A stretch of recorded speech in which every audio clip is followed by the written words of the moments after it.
I was trying to get it without the bookmarks bar in the bottom part, but it looks like I'm not going to be able to do it. Hello, Professor. For my final research project, I did my educational art history video on Edward Hopper. I wanted to start out with a quick biography, then I would discuss works of art I think encapsulate his skills, uniqueness, and role as one of the most important realist painters of the 20th century. I will focus more on his most famous work of art, Nighthawks, and I will discuss a few others as well. One of the reasons I chose this artist is because of the distinct influence of Impressionism that I saw and felt influencing his realist art. I could be technically mistaken as he does not employ short or thin brushstrokes in all of his works, but in this video, I hope to prove otherwise. Three of my favorites are Nighthawks, Morning Sun, and Gas. Although these may not be the best to prove my point, these are the ones I chose to discuss because of their content. Edward Hopper was born in Nyack, New York, to a family who helped nurture his artistic abilities. From 1900 to 1906, he attended school at the New York School of Art and was taught by William Merritt Chase and Robert Henry. Both influenced his work heavily. Henry influenced his students to paint in a realistic manner the world around them. Chase was a leading American Impressionist painter, and after finishing school, Hopper visited Paris 3 times from the years 1906 to 1910. From 1906 to 1910, he was greatly inspired by Impressionists like Edward Manet and Edgar Degas. After visiting Paris, Hopper also visited places in Amsterdam, London, Brussels, Berlin, Madrid, and Toledo. There he was impressed by more artists like Monet, Cézanne, and Van Gogh.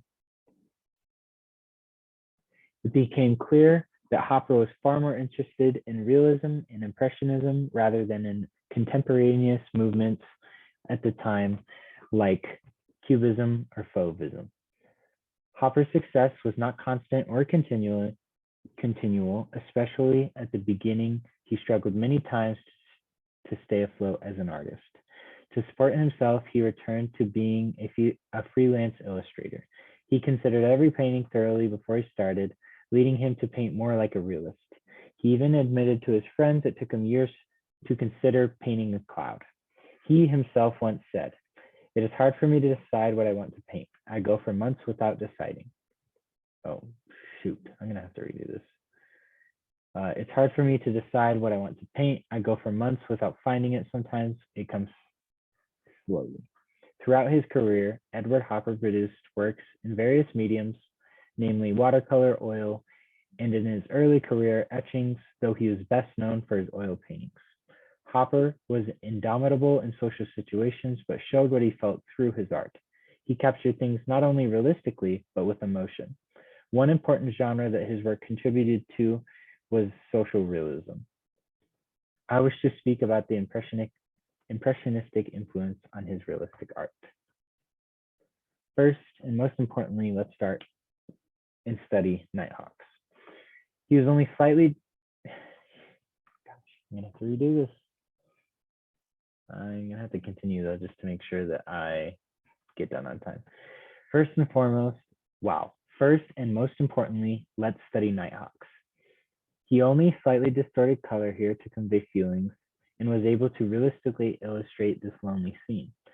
The lack of detail adds to the mystery and loneliness of this scene as well. This painting clearly shows a great example of the use of line, contrast, implied depth, value, space, mass, and color. The parallel lines of the street, the diner, the window, and the bar show a clear separation from distinct and different characters as well as the viewer.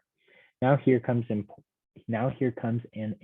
important observation to support my claim. Often in an Impressionist painting, the artist places emphasis on accurate depiction of light. Here we see a very accurate depiction of light from the diner shining out into the street. But what is even more interesting is how Impressionist art focuses on light's effect over the passage of time. Hopper clearly plays with this idea.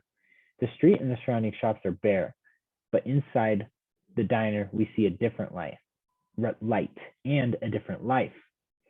Outside, all the shops are unlit and the street is unlit. If the rest of the scene was cut out, it would be a late night at a normal time in a normal era. But as we study the outside of the diner, we understand the context of this painting. The man sitting alone is alone, even if there are others there with him. The viewer is also alone on the street, and therefore the painter alone in his chair. The contrast of the bright yellow background of the barkeeper is stark compared to that of the man sitting alone. The dark and heavy values used with oil paint are directly connected to the loneliness and sadness of this World War II scene. Absence is the focus. The man in the bar looks down while the other three converse because he is absent. Artists from this time often inevitably convey depressing and cynical thoughts while considering their compositions. There is, however, a quick contrasting narrative, considering just the couple. The warm light of the diner is very appealing. It flows into the severely empty streets, drawing the viewer closer, inviting us.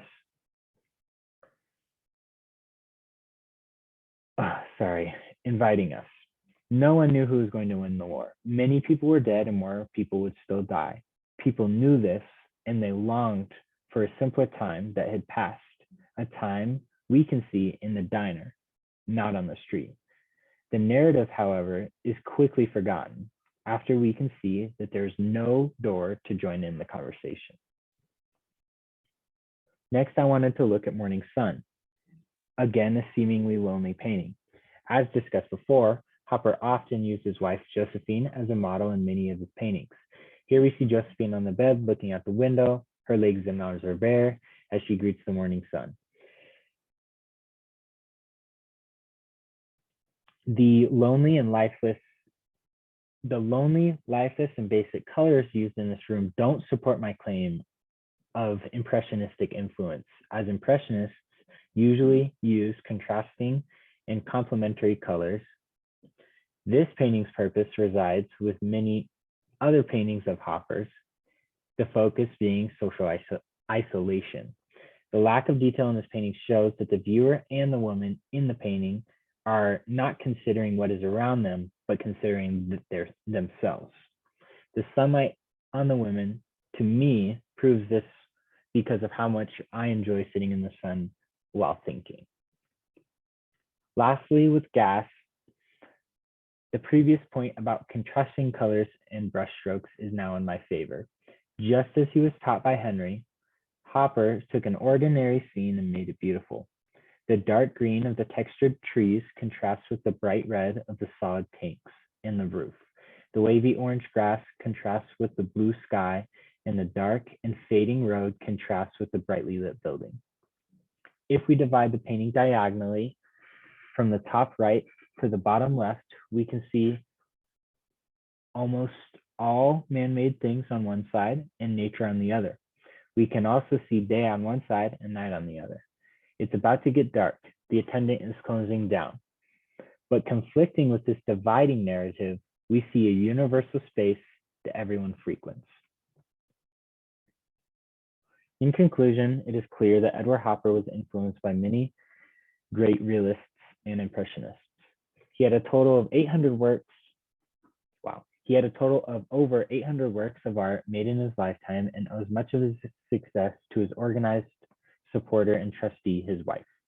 By the time of his death in 1967, he was well renowned as a major influence by the new generation of American realist painters.